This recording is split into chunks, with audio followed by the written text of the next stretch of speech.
Oke, hai semuanya, kembali lagi nih kita.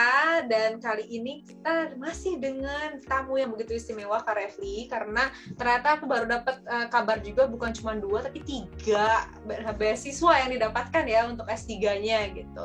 Dan hari ini kita akan bahas tentang beasiswa YTB Turki ya? Betul ya, Ya, Kak? YTB Turki atau YTB Turki itu Buseleri. sebenarnya apa sih, Kak? YTB?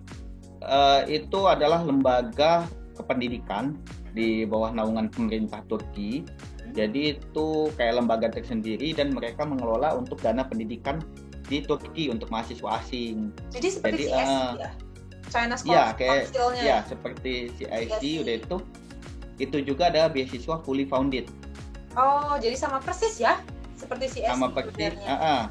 Cuman bedanya kalau di CIC Chinese Government Scholarship itu nggak menanggung untuk tiket pesawat Tiket dan pesawat. visa. Kalau di Turki dia semua Oh, malah lebih lengkap lagi ya, full. lebih lengkap lagi. Jadi kita modal itu hanya paspor saja. Bener-bener zero modalnya ya. Kan nggak Kan ada. bener-bener banget. Nggak ada application Bener banget. juga ya. Dan uniknya juga di di YTB ini kita nggak perlu punya paspor dulu untuk daftar. Oh, bagus ya, Unik ya. banyak banget loh yang nanyain ke saya, Kak, saya mau daftar nih CSI, tapi saya nggak punya paspor, bisa nggak ya? Saya udah bilang nggak bisa, soalnya nomor paspor itu wajib di application-nya. Iya, benar. Punya paspor dulu. Wah, kalau ini malah nggak perlu paspor dulu ya, bisa menyusul gitu. Iya, nggak perlu. Wah, Nggak perlu. Mantap. Jadi bisa pakai KTP sementara. Oh, keren. Boleh gimana cara daftarnya nih kalau bagi teman-teman yang mau daftar? Jadi ini saya bisa share. Pertama itu ini saya share dulu. Oke, sudah lihat. Nah, ini adalah situs resminya YTB. Jadi beasiswa Turki Buseleri itu seperti ini gambaran depannya. Di sini kita bisa register dulu nanti kalau memang belum punya akun. Oke. Nah, jadi bisa register. Kemudian kalau sudah diregister, biasanya seperti ini nanti. Ini contoh Mbak ya, hanya contoh saja nih. Iya. Ini saya kasih, ini bukan punya saya yang asli ya. Jadi yang asli itu kan ada tuh punya saya, ini contoh tadi saya coba masuk. Iya. Jadi di halaman Turki Buseleri itu ada beberapa item di sini. Pertama ada homepage, ada personal information, kemudian family information dan lain-lain. Di sini memang agak banyak di sini ngisinya dibandingkan China tadi. Kalau China kan simple tuh daftarnya, nggak ribet kan? Iya. Nggak ribet. Nah kalau yang ini kita harus ngisi personal information dulu. Oke. Nah kita ngisi data nama kita, lain sebagainya, nomor induk kependudukan ini. Kalau nggak ada ini bisa ganti KTP di sini. Nah ini bisa jadi KTP. Kemudian kita juga bisa ini family information, masukin siapa nama orang tua kita di sini. Nah kan langsung masuk ya. Lagi nah nama ibunya siapa, nama ayah siapa, pendapatannya berapa gitu kan. Di sini jelas Mbak ya, dia ke family information berubah ya. Iya betul, jelas. Jadi teman-teman di sini harus pertama isi personal information tadi, yang masukin foto, email, dan sebagainya itu. Email juga harus email aktif, jangan email yang nggak aktif. Kalau nggak aktif nanti mereka susah menghubungi kita. Iya betul. Family information ini kita prediksi aja lah orang tua kita dapat pendapatannya berapa. Tapi kalau saya kemarin sih saya tembak segini aja gitu, 100 sampai 250 US dollar. Ada kontak juga, kita masukin di kontak ini. Lagi loading. Nah, kontak informationnya, nomor teleponnya aktif, alamat rumah, kode pos, lain sebagainya diisi. Kemudian education, dan yang paling penting itu adalah ini LOI di sini. Nanti dia ada munculnya di sini. Namanya letter of intent. Nah, itu adalah kunci utama bisa LOI-nya. Nah, di sini belum ada kita karena di sini biasanya ada di homepage. Kalau udah ngisi semua ini sampai my application, sampai Turkey Experience itu udah keisi, nanti otomatis yang homepage itu ada nanti untuk apply kayak gini. Nah, udah apply nanti dia pilih ada 12 universitas. Oke. Jadi Turki itu dia nggak wajib LOA, dan kebetulan waktu itu saya udah punya LOA juga. Oh, jadi lebih ngebantu lagi ya? Tapi saya nggak upload loa saya itu. Oke. Enggak, karena pengalaman saya yang dari Rusia itu kan bukan cuma saya tuh yang daftar, teman-teman Indo lain pun ada yang seangkatan saya yang baru lulus S2, mereka itu bareng saya kan daftarnya. Itu ada beberapa orang ya, kayak ada 5 atau berapa 6 orang itu mereka daftar. Mereka ada yang lampirin letter of acceptance tadi, LOA. Nah, saya itu dapat LOA itu ketika saya sudah apply. Jadi kan nggak bisa lagi tuh nambahin. Kalau kita udah klik ini nih, udah klik apply, nanti persetujuan.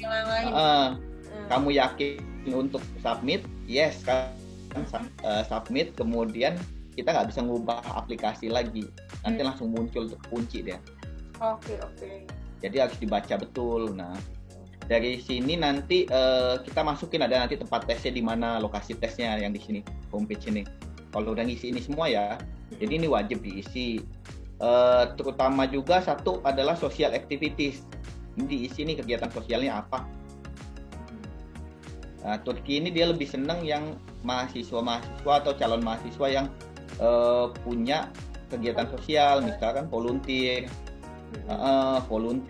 kemudian ikut bakti sosial atau kegiatan lainnya yang terkait dengan masyarakat. Jadi saya waktu itu pernah ikut kegiatan di situ volunteer di Kazan. Kemudian saya juga ngelampirin bukti saya ikut kegiatan Ayo Mengajar. Itu kan kegiatan sosial itu yang online. Betul. Dan lain sebagainya itu saya lampirin, masukin di situ semua. Dan kalau bisa sih jangan cuma satu kegiatan sosial. Saran saya sih bisa lebih dari 2. Itu kuncinya ya kalau mau triknya kan. Sebenarnya beasiswa ini ada trik masing-masing sebenarnya mereka ini. Betul. Kalau kita mau lolos, kita itu harus punya trik. Jadi jangan kayaknya ini mudah nih, masukin aja lah. Yang kayak kata saya tadi, kalau nggak ada persiapan matang, nggak ada ini nggak bakal lolos. Kalau kata saya sih saya yakin di situ. Nah, untuk beasiswa YTB, teman-teman juga nggak perlu takut namanya sertifikat bahasa. Jadi mereka tidak mewajibkan bahasa Inggris. TOEFL IELTS itu nggak wajib ya? Nggak wajib. Malah pakai sertifikat les aja bisa kok, kayak les di mana gitu. Yang contohnya di A, di B, di C itu lembaga A, B, C itu bisa. Yang ibarat cuma les yang dekat rumah aja ada sertifikatnya itu pun masukin aja nggak apa-apa. Oke. Tuh, jadi jangan saya ini harus les dulu bahasa Inggris harus gini, nggak perlu. Malah kemarin itu di peserta kami itu yang ikut YTB, mereka ada yang nggak bisa bahasa Inggris sama sekali. Malah dibantu ngomong pakai bahasa Inggris dengan peserta lainnya, katanya sih yang anak-anak Indo yang online tesnya.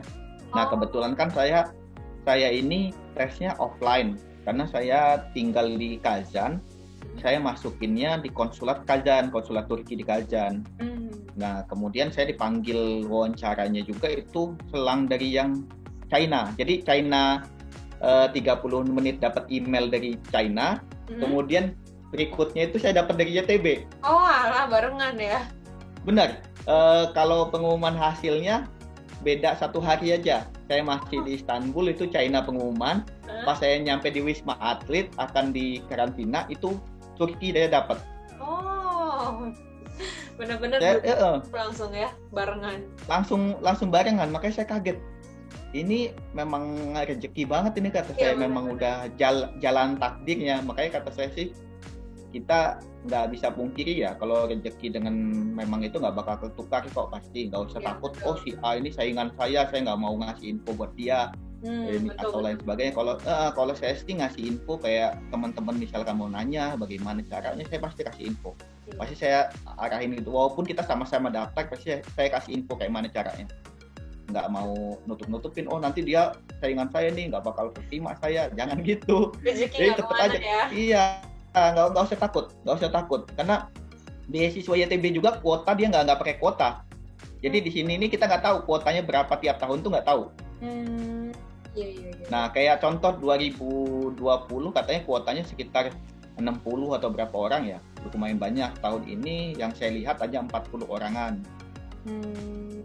Nah, udah itu tahun 2019, 2019 beda lagi. Dan mereka ini bukan mencari kuota, tetapi mencari kualitas. Kalau memang banyak yang berkualitas ya mereka naikin kuotanya. Dan kalau di YTB nanti dapat undangan untuk wawancara. Di undangan itu ditetapkan tanggal wawancaranya. Biasanya 1 minggu sebelum wawancara itu dapat ini ya undangannya. Jadi hanya persiapan 1 minggu buat wawancara. Nah ini saya bagi pengalaman wawancara ya, ini agak saya tutup ini ya. Boleh di stop sharing. Nah ini pengalaman wawancara ketika kita sudah dipanggil. Tadi kan apply itu udah apply. Nanti tunggu aja. Biasanya memang agak lama sih beasiswa-beasiswa ini info. Aja ya? Nggak ada online. Nggak ada. Kopis. Ya, okay. Nggak ada. Nggak ada. Jadi scanan semua. Oke. Mbak nyeken ini aja nanti dokumen-dokumen di scan, ijazah di scan, dan uniknya nggak usah ditranslate ke bahasa Inggris. Oh, kalau bahasa Indonesia? Iya boleh banget. Boleh banget, dan nanti di aplikasi itu dijelasin aja pakai bahasa Inggris, ini sertifikat apa, ini sertifikat apa. Kan tadi yang kita masukin tadi ada tuh di situ yang penjelasannya, sertifikat ini adalah sertifikat apa, didapat kenapa gitu, tanggal berapa gitu aja, jelasin aja simple. Ya karena kalau yang di CSC itu harus antara bahasa Inggris. Wajib. Benar, dan di notaris juga kalau nggak salah. Kalau CSC kan notaris juga. Iya. Dia minta yang itu. Nah kalau di ini YTB itu pure bahasa Indonesia pun boleh sertifikatnya. Okay. Tapi ketika keterima itu wajib ditranslate kayak ijazah, kemudian ijazah itu dengan transkrip itu wajib ditranslate, kemudian di stiker Kemenkumham dan Kemenlu. Oh iya. Nah jadi alurnya tadi udah nge-play, udah masukin semuanya. Tunggu aja sekitar berapa bulan, dia agak lama memang, nggak salah sih berbarengan dengan punyanya China yang punya saya kemarin itu. Cuman selang 30 menit undangan, 1 minggu kemudian saya diundang datang ke konsulatnya, saya datang, itu tepatnya tanggal 29 Juni, saya ingat banget, 29 Juni saya datang ke sana, wawancara. Saya masih celangak-celinguk di situ, masuk kayak gimana ke dalam konsulatnya, ternyata pintu samping itu kan kecil ya pintunya, dibukain, dan orang Rusia kan yang bukain, nanya dia pakai bahasa Rusia, kata dia, kamu mau ngapain? Pokoknya kesini, saya mau tes wawancara YTB, kata saya, begituin kan. Oh ya udah paspor, ya masukkan saya dalam itu, sangka saya ada yang bisa bahasa Rusia, ternyata enggak, di situ petugasnya banyak bahasa Turki. Masuk. Kemudian saya nunggu panggilan di situ kan, nyatet nama segala macem, dicek dengan mereka nama saya benar apa enggak, ada di situ, paspornya ada enggak. Kemudian kalau misalkan nggak ada paspor, yang ID kita tadi, misalkan KTP atau apa gitu, kita tanya, kamu dari Indonesia kan? Iya dari Indonesia, ya udah duduk sana katanya, S3. Karena di Rusia itu peminatnya banyak, ternyata tinggi banget. Rame di Rusia aja itu, nyampe 2 hari tesnya itu. Yang S1-nya dipisah, S2 dan S3 itu dipisah. Jadi yang hari pertama itu khusus buat anak-anak S1, buat yang masih bachelor. Yang hari kedua adalah untuk master dan PhD. Jadi di situ. Jadi yang di hari kedua itu untuk masternya itu ada lumayan banyak, ada sekitar 50 lebih pesertanya. Yang PhD saya kaget pesertanya, kok dikit banget, cuma 3 orang. Iya, cuma 3 orang. Ini memang agak kurang sih peminatnya kalau dibandingin master sama bachelor. Kalau saya lihat di yang PhD bukan cuma peminat Mbak ya, mereka nyaringnya itu ketat mereka. Jadi yang kayak teman saya itu, yang beberapa orang dari Rusia itu, yang dari beberapa orang dari anak Indo yang kuliah di Rusia mau lulus kayak saya ini, mereka daftar tuh bareng saya. Saya tahu nama-namanya siapa. Nggak dipanggil. Oh iya, berarti ketat ya penyaringannya.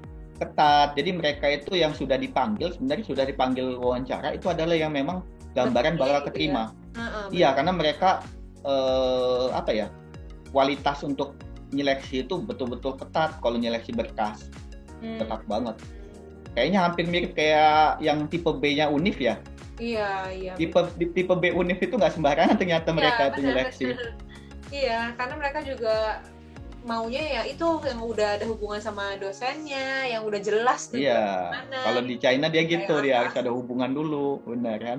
Iya. Nah kalau yang di Turki ini, mereka selain lihat kualitas kita, publikasi, lain sebagainya, kemudian kontribusi kita buat Indonesia apa, yang pernah kita lakukan apa, makanya diupload semua, ya sertifikat-sertifikat, misalkan pelatihan apa, sebagai pemateri apa, itu upload semua, jangan nyampe yang sertifikat SMP yang saya ikut bahasa Arab, kemudian ikut bahasa itu, saya upload semua, masukin semua yang saya les bahasa Perancis, bahasa ini saya les itu saya masukin semua ibaratnya. Dan kayak di ini ya, kayak di China dengan di Turki ini hampir mirip, kita nyantumin berapa bahasa gitu kalau nggak salah ya, berapa bahasa yang dikuasai.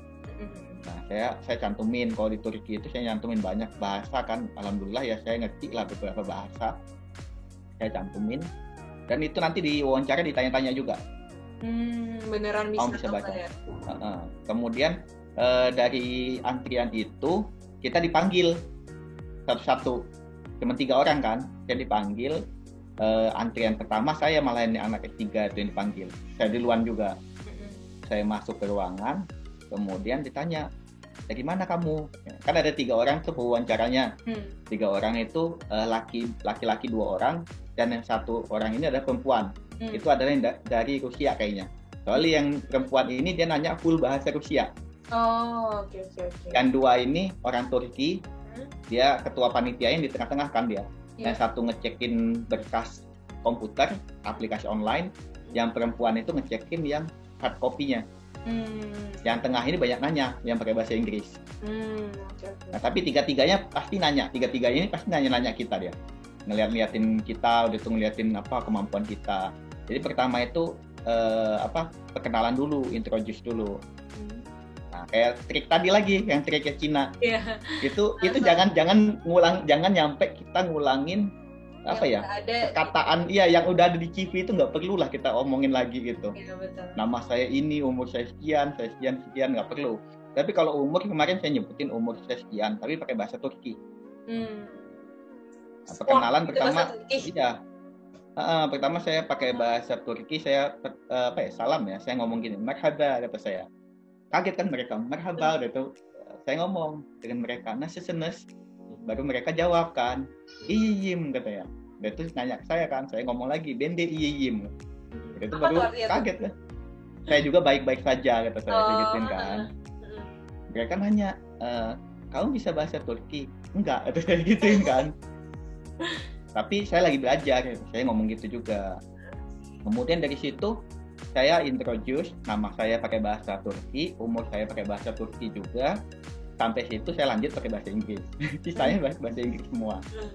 Mereka ketawa aja ngeliatin saya, ngomongin Indonesia adalah sahabat kami. Memang betul kan, Turki dengan Indonesia hubungannya bagus banget. Jadi di situ juga mereka nanya tujuan saya kenapa pengen di Turki gitu, motivation saya kenapa kok kamu pengen di Turki gitu, kenapa nggak negara lain aja gitu ya. Kemudian pengetahuan tentang Turki, kamu apa budaya kami yang kamu tahu, kamu udah lama nggak di Rusia, nanya gitu. Kemudian yang pihak cewek yang tadi kata saya bisa bahasa Rusia, full nanya saya pakai bahasa Rusia, ngetes bahasa Rusia saya. Ngetes bahasa Rusia saya. Saya ditanya-tanya tentang bahasa, ketawa aja udah tuh si ini ya, ibu-ibu itu yang perempuan tadi kata saya itu, dia ketawa aja. Udah itu ditanya lagi pengalaman sosial activities tadi, tetap ditanya, kamu ngapain aja di situ, katanya di Rusia ini ngapain aja, kata dia.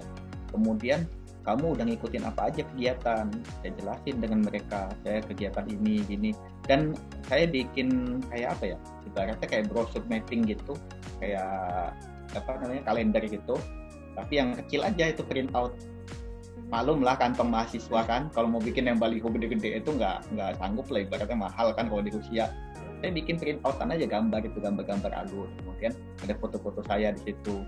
Saya tunjukin ke mereka kayak gini, saya cerita sambil ngomong itu, saya cerita itu. Saya bolak-balik gitu, ada foto saya dengan ini, dengan itu, saya ikut kegiatan ini, kegiatan itu. Oh, kamu kegiatan ini kata internasional yang dengan Turki ikut, kata dia. Ikut, kata saya ikut, pernah di Kazan, kata saya, dengan beberapa negara termasuk Turki, kata saya. Dan teman-teman Turki saya banyak di sini. Oh, pantas aja katanya, kamu udah agak bisa dikit, katanya. Udah itu kamu selain perkenalan dan ngomong nyanyi lagu Turki, kamu nanya lagu Turki, kamu apalagi yang bisa di ini bahasa Turki ini? Saya jawab saya udah bisa ngitung 0 sampai 100. Ketawa mereka di situ. Saya praktekin kan, ini udah tuh kayak bir, iki, uch, udah tuh mereka ketawa kan. Iya bisa kamu katanya. Dari situ mereka kayak interesting kan dengan kita, kayak tertarik gitu. Itu penelitian saya juga ditanya-tanya, ngebandingin dengan Turki, zamannya Atatürk dulu, kemudian partai politiknya gimana, kan kebetulan saya ngambilnya ilmu politik di sana. Oke. Iya, ilmu politik dan administrasi publik. Kemudian singkatnya saya sudah selesai wawancara, disuruh tunggu 1-2 bulan katanya begitu. Dan langsung dapat pengumuman yang barengan sama. Nah, dapat pengumuman. Jadi bentuknya begini juga nih, saya share nanti. Nah, ini dia. Bentuknya seperti ini sih. Udah kelihatan Mbak ya? Nah, sekarang udah kelihatan ya. Oke, jadi setelah kita dinyatakan keterima dari beasiswa Turki, mereka akan mengirimkan email seperti ini ke kita. Contohnya gambarannya gini lah. Ada bahasa Inggris ya? Pertama bahasa Turki dulu, keduanya bahasa Inggris di situ. Menyatakan kita apa di situ, kemudian program apa, kemudian bawahnya kan doktora, kalau di bawah lagi PhD ya bahasa Inggrisnya. Iya betul. Nah, ya disebut di sini kan dikatakan dengan mereka kita sudah dinyatakan sebagai penerima. Okay. Nah, di paling bawah kan bahasa Inggrisnya ada tuh disebutkan kita penerima beasiswa Turki. Iya. Nah, jadi beda kalau email yang ditolak dengan diterima itu beda kita. Kalau yang diterima itu dia menyatakan seperti tadi itu yang kayak yang saya tunjukin ke Mbak tadi. Tapi kalau ditolak juga dikirimin email ya? Tetap dikirimin email. Jadi ya nggak usah berkecil hati, kalau ditolak tetap dapat email juga. Ya, jadi ucapan permintaan maaf mereka. Maaf ya. Tapi itu online juga nggak sama dengan yang China? Kalau yang Turki? Enggak. Infonya yang Turki berhubung penerbangan sudah bisa dibuka dan Turki juga memang open border, kemungkinan bakal kuliahnya offline. Di Turki langsung. Cuma bedanya kalau Turki kan saya kena kelas bahasa 1 tahun.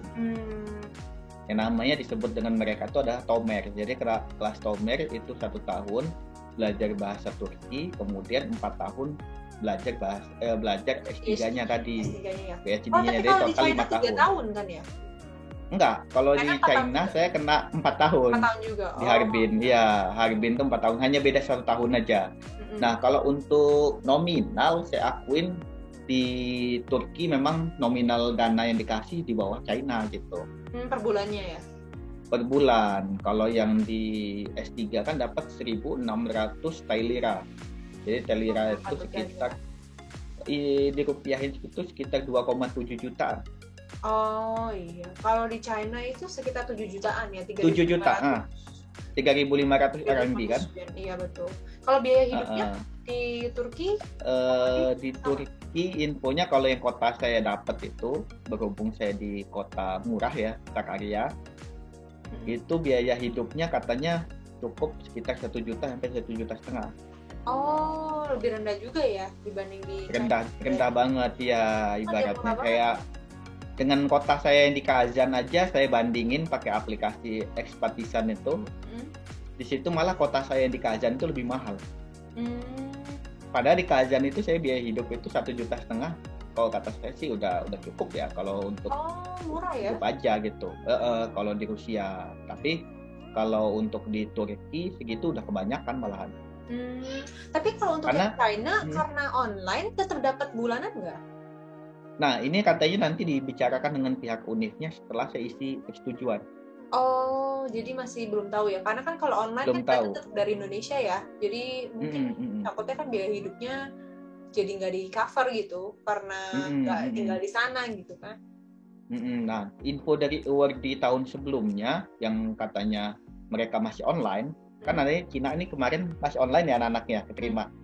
Iya. Nah, mereka katanya nanti pas ketika nyampai di China itu langsung dapat apa namanya? Durian runtuh. Dapat durian runtuh. Jadi langsung kaget dapat banyak. Jadi kalau misalnya di 1 semester atau 1 tahun misalnya, nanti uang 1 tahun itu diberikan pada saat sampai di China gitu kan. Jadi langsung dapat. Iya, benar banget. 7 kali 12 ya, lumayan banget, 7 kali 12 juta lebih ya. Jadi kayak dapat durian runtuh lah di Runtuh, situ. iya. Benar. Nah, Kata teman-teman yang di Cina, yang tahun sebelumnya ya 2020, mereka mengatakan begitu. Soalnya saya sempat tanya-tanya tuh dengan teman-teman, dan teman saya juga ada yang aktif kan mereka. Enggak, nanti di ini katanya, nanti dirapel, tenang aja katanya. Yang penting diokein aja dulu kata mereka gitu. Nanti duitnya pasti dapat kok katanya. Ketika sampai di Cina urus apa untuk banknya ya. Banknya. Untuk bank, kemudian kita daftar ulang, nanti dikasih itu katanya. Dikasih langsung sekaligus. Makanya menurut saya sih ada plus minus juga sih semua beasiswa ini. Kalau yang di Turki juga infonya untuk makan itu ditanggung. Jadi selain dapat uang stipend, dapat lagi uang makan. Dia enggak dibikinin makan katanya, ada kantin itu makan siang dan makan gitu. Iya.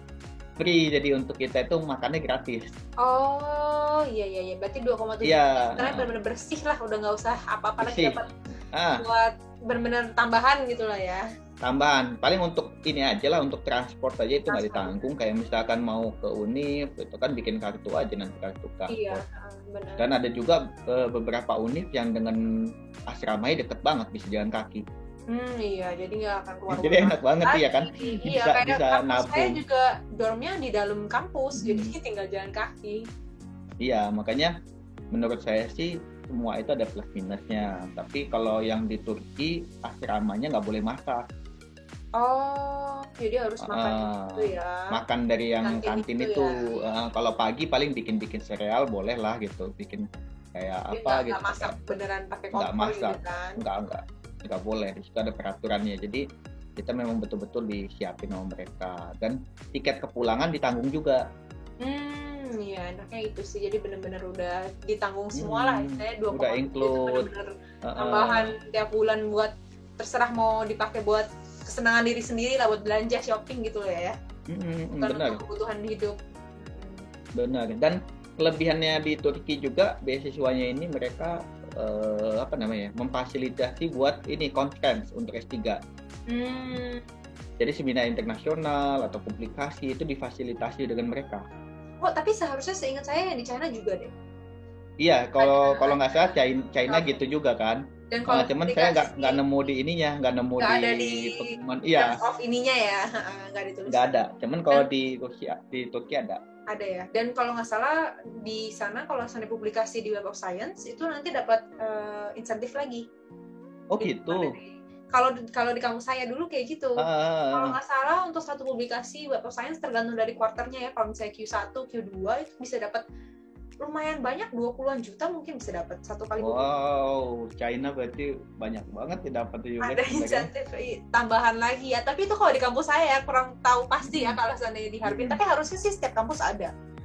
Memang iya, apalagi Harbin kan bidang penelitiannya juga kenceng kan mereka. Iya. Jadi pasti mereka malah mungkin bisa ditinggi lagi insentif publikasi. Iya, benar-benar. Mereka saya lihat itu kalau nggak salah setiap tahun itu publikasi banyak banget Harbin.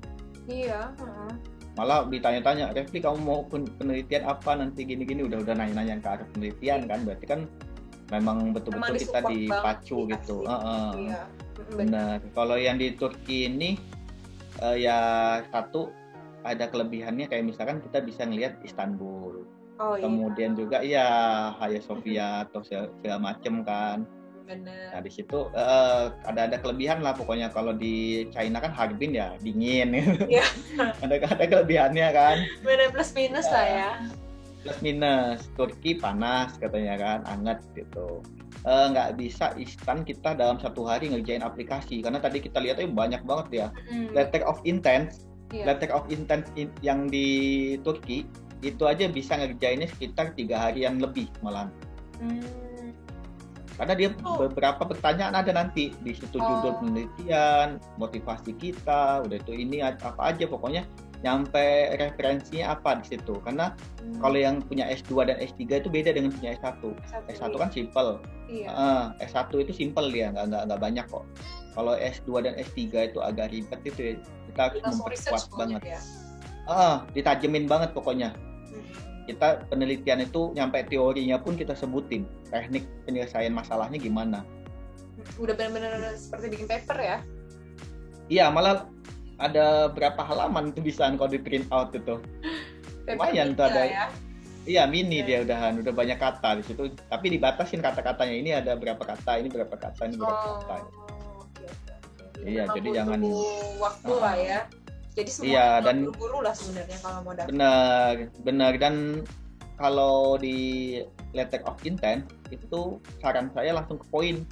Jangan berbelit-belit nyeritain penelitian gini.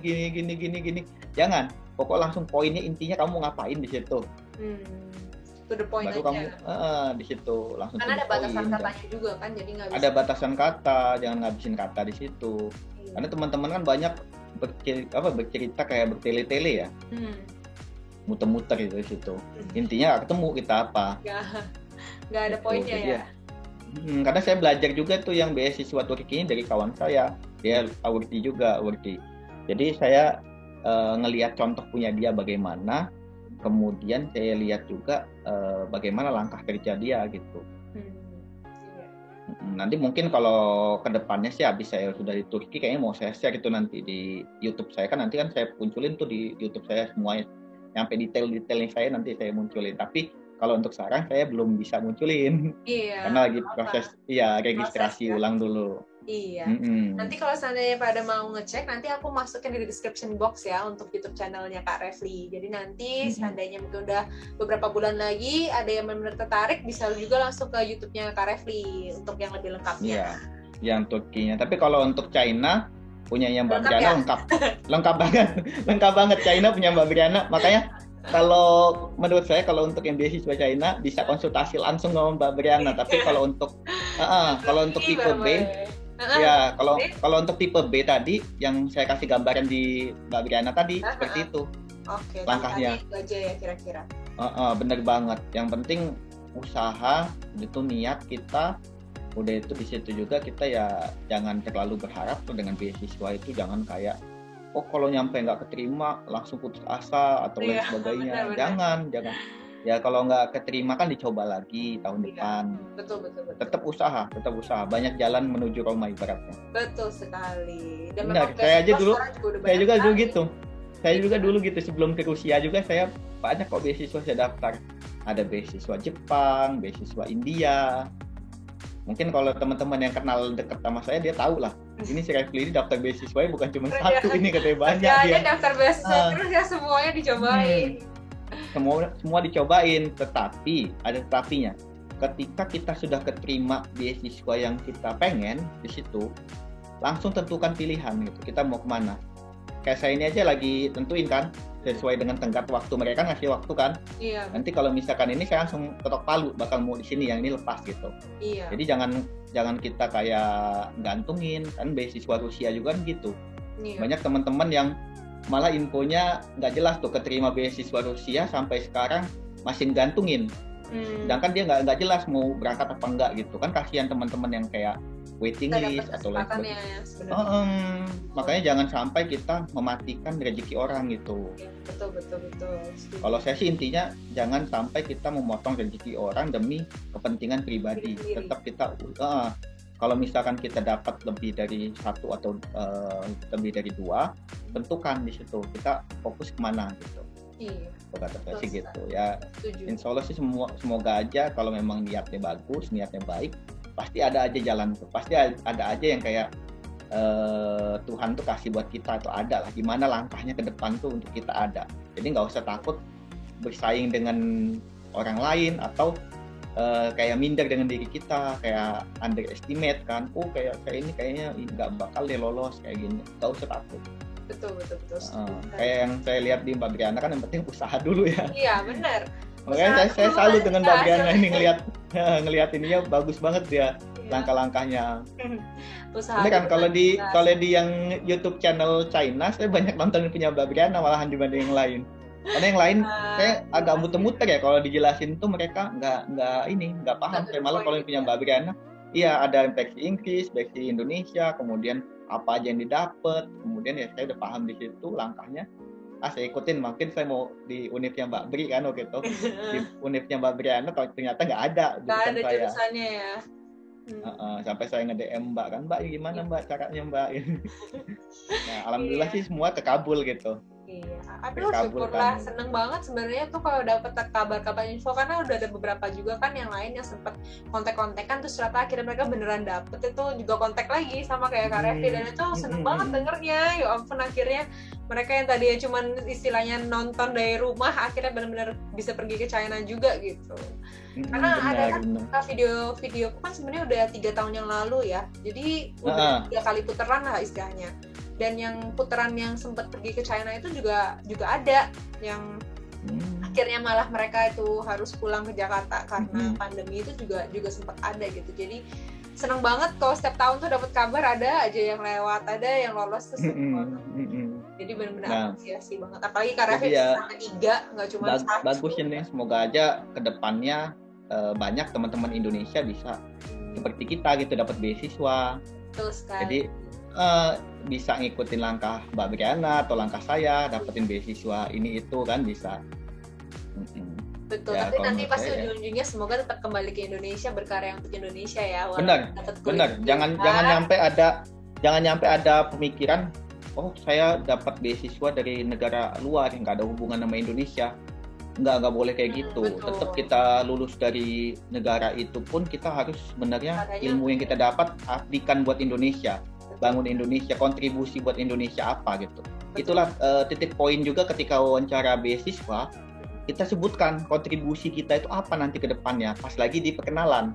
Nah itu kunci utama tuh, pas lagi perkenalan, saya punya kontribusi ke depannya katanya. Apa kontribusi kita buat Indonesia ke depan, itu sebutkan, jual buat mereka. Betul. Gitu.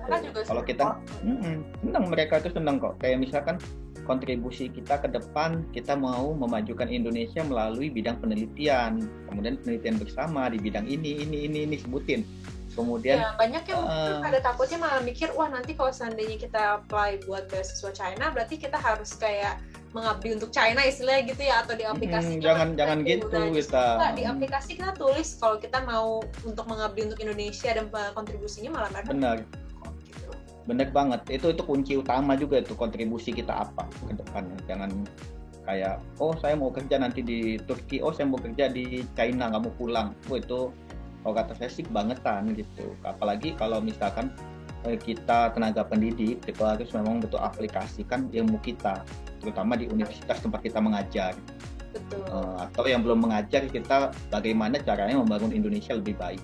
Oke deh, thank you banget ya Kak Revi waktunya. Maaf ya, sama-sama Mbak. Banyak waktu. Ya, Mbak. Dan sama-sama Mbak. Terima kasih sekali sharingnya, pasti sangat berguna bagi teman-teman kita yang mau nanti daftar ke depannya. Dan kembali lagi nanti kalau seandainya ada yang mau tahu lebih lanjut untuk yang beasiswa Turki, bisa langsung ke channelnya Kak Revi. Oke? Thank you banget ya semuanya. Ya Mbak Briana, ya Mbak. Bye-bye.